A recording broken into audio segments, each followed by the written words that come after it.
Danielle, welcome aboard to the show. So happy to have you with us today. Oh, thank you for having me. If it would be possible, I would love for you to share your origin story. What led you to writing your two digital assassin books? I want to say the first one was more of, in my mind, a protection mechanism. I am a whistleblower against the federal government here in the United States. And in 2022, um, I noticed that events and documents were being fabricated. And I won't say that I was scared, but I became very concerned. And so that's what led me to write the first Digital Assassins book, which was, I say it's a fictional book, but it's based on true events. So I wanted to be able to tell my story and exactly what was happening. Again, because I saw events and documentation being fabricated, and I wanted to have a documented record in the public that explained what was happening. And so after that, I want to say about a year later, I wrote the second book, which talked about my experiences in using the judicial system or filing complaints with inspector generals. So that's kind of where my origin for me to write the book started. Are you able to share with us a little bit of what the issues exactly were? What were the concerns that you had? Sure. It What I tell people, as again, that I'm a whistleblower, the events that I whistleblew or that I told about were not salacious. They were extremely boring. It was, in my opinion, certain acquisition laws were not being followed or personnel policy wasn't being followed. And the response that I got to me making those disclosures to me was, I mean, I couldn't believe the response I was getting. And so the first, I'll say responses were retaliation from management, such as like lowering my performance appraisal, interfering with other job opportunities, things like that. And I'll say more administrative issues. Then when I left, I believe I was blackballed. I'm having problems finding another position. Where do you think that you would have advised the general public on kind of looking at their own matters and making sure that they're properly secure? I would say for me, because I'm not I'll say an overly technical person. Um, I am more of an operations, more of an administrative person working in IT and security.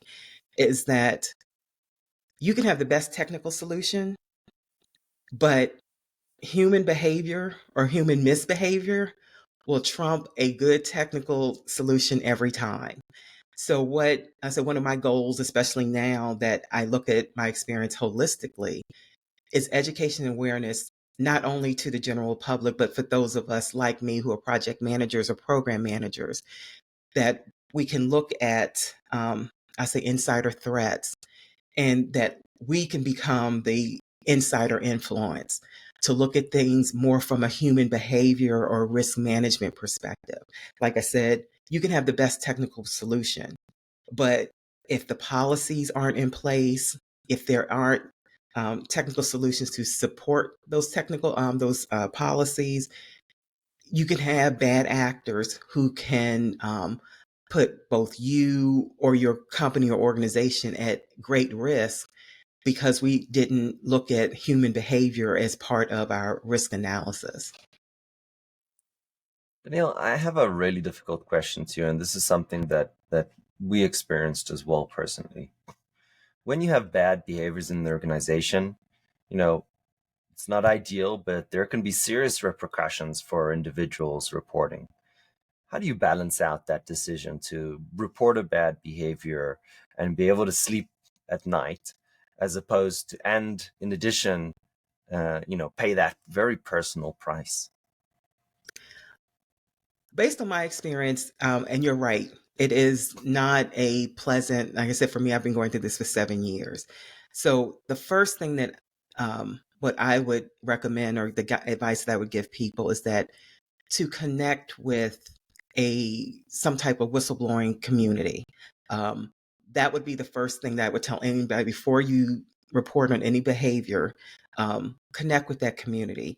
because what they will be able to do is to get you prepared for the retaliation that more than likely you're going to face. I have not encountered anybody that didn't say that they didn't encounter any type of retaliation. The second thing is that, in general, whether you're a whistleblower or not, is that get in the habit of taking good notes and keeping good records. Because the other thing that I see, because I think most of us in the general public, we are law abiding citizens and we want to do the right thing. And if you notice the bad behavior or something that was illegal or unethical and you don't report it, when it does show up, the organization or management, they will be looking for a fall guy. And the person who is going to be the fall guy is the person who does not have good documentation.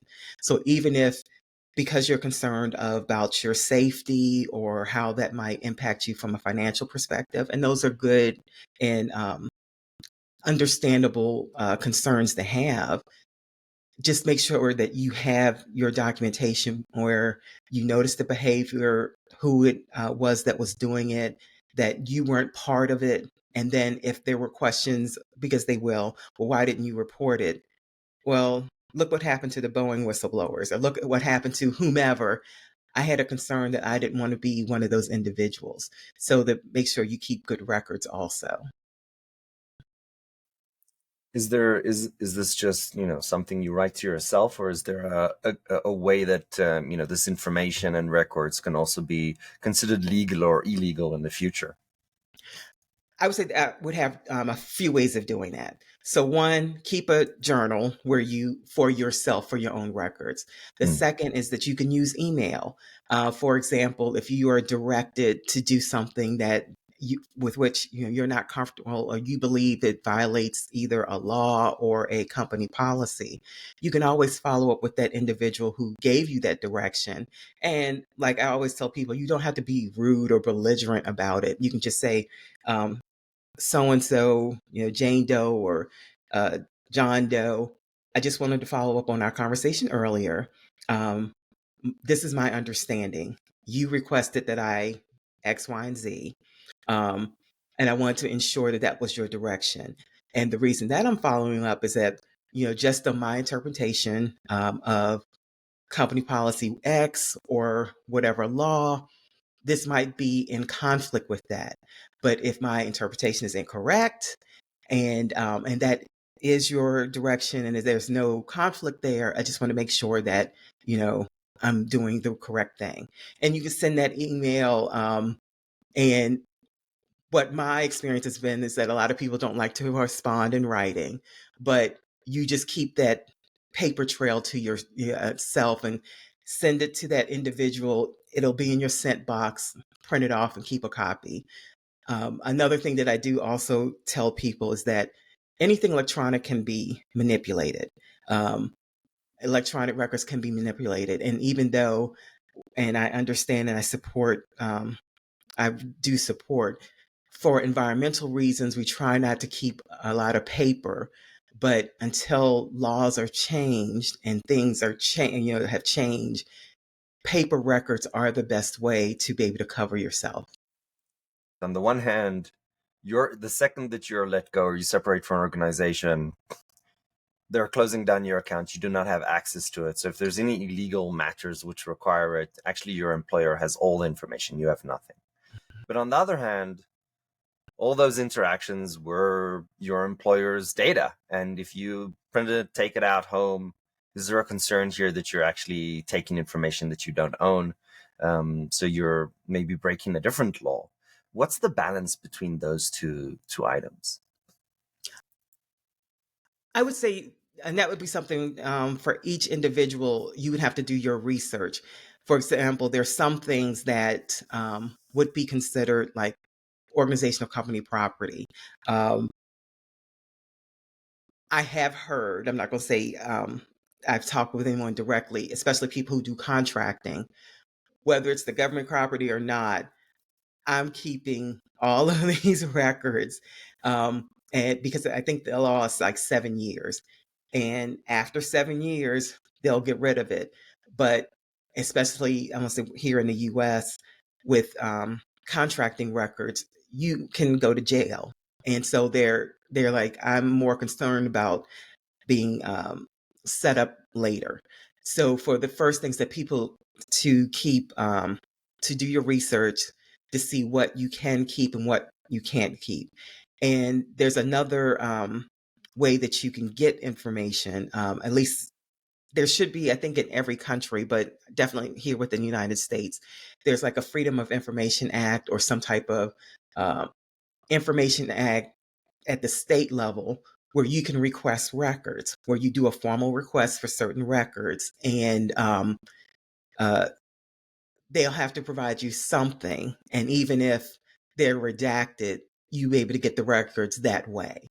So there are a few ways that you can, if you can't necessarily get the information while you're at the employer, you can use those information acts or information laws to request the information and get a copy to make sure that you have it for your records.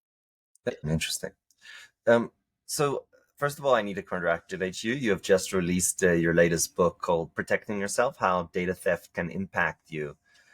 What doesn't the public know about their private information online? What is data theft? What does that look like? So, and I would say this is Danielle Spencer's definition of it. Data theft occurs when someone who's in a trusted position, and when I say trusted position, it's someone who, because of their job duties, they have access to your data.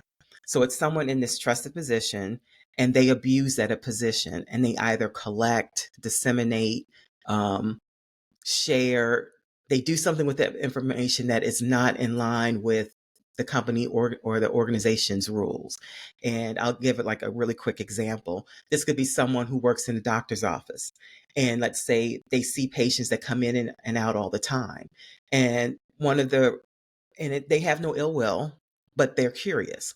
I see this one patient and they're coming in the doctor's office all the time. I want to know what's going on with them. And so they'll look at the person's medical history to find out what's going on with them. Again, no ill will, but curiosity is not a basis for looking at someone's medical records.